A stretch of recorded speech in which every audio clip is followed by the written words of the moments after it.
Assalamualaikum warahmatullahi wabarakatuh. Perkenalkan, saya Nailunada Zahra, calon legislatif dari daerah pemilihan Daerah Istimewa Yogyakarta.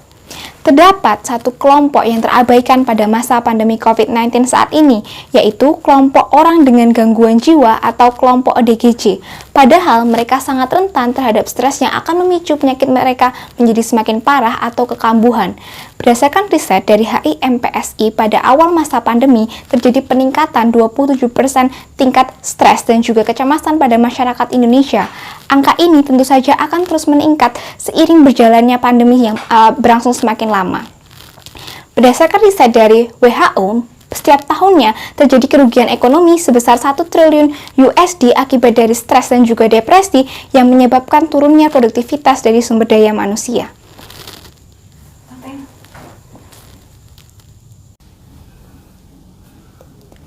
Kelompok ODGJ tidak menjadi prioritas dalam penanganan COVID-19 pada masa pandemi saat ini karena secara fisik mereka dianggap sehat, padahal mereka juga rentan terpapar COVID-19 dan juga sangat berpotensi membahayakan kesehatan masyarakat sebagai super spreader COVID-19 karena sebagian dari mereka tinggal di jalanan.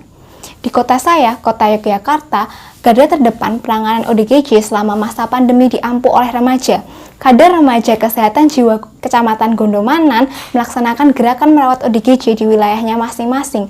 Mereka bergotong royong mengawasi ODGJ setiap hari apakah mereka sudah minum obat atau belum, membantu mereka ketika periksa atau kontrol ke dokter, lalu membantu dengan membagikan sembako, dan juga membantu mengedukasi keluarga ODGJ mengenai protokol kesehatan COVID-19.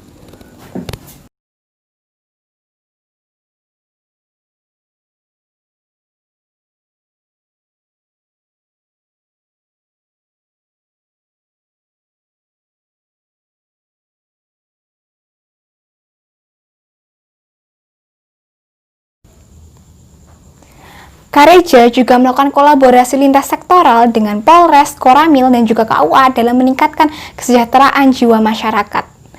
Dharma bakti yang dilakukan oleh Kareja dimaksudkan untuk melindungi masyarakat dari penyebaran COVID-19 dengan cara mengendalikan super spreader ODGJ.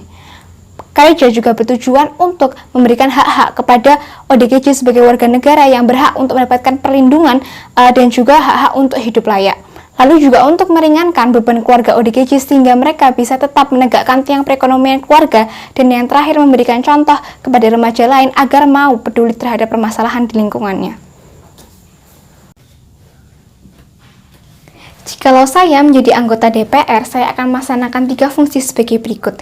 Yang pertama, fungsi legislasi. Melalui fungsi legislasi, saya akan merevisi Undang-Undang Nomor 8 Tahun 2016 tentang penyandang disabilitas yang memasukkan ODGJ sebagai bagian dari penyandang disabilitas. ODGJ harusnya dipisahkan dari penyandang disabilitas karena memiliki permasalahan yang sangat kompleks dan lintas sektoral terkait dengan pendidikan, kesehatan, kemiskinan, dan juga lingkungan.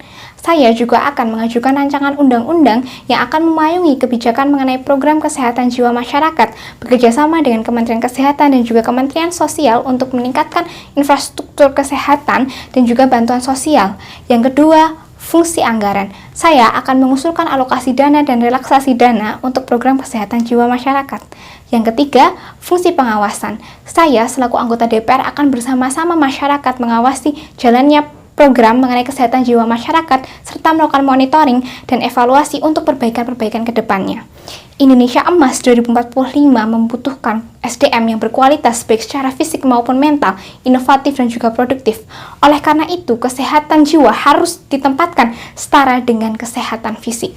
Remaja sebagai garda terdepan dalam penanganan COVID-19 pasti bisa.